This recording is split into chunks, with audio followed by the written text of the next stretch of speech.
சென்னையில் அணிகலன் தங்கம் விலை இன்று ஒரே நாளில் அதிரடியாக பவுனுக்கு ரூபாய் 960 உயர்ந்துள்ளது.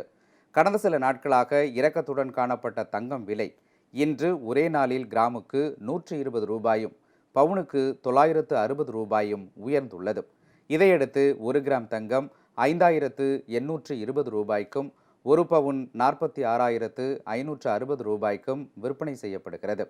24 கேரட் தூய தங்கத்தின் விலையும் ரூபாய் உயர்ந்து 50,320 ரூபாய்க்கு விற்பனையாகிறது.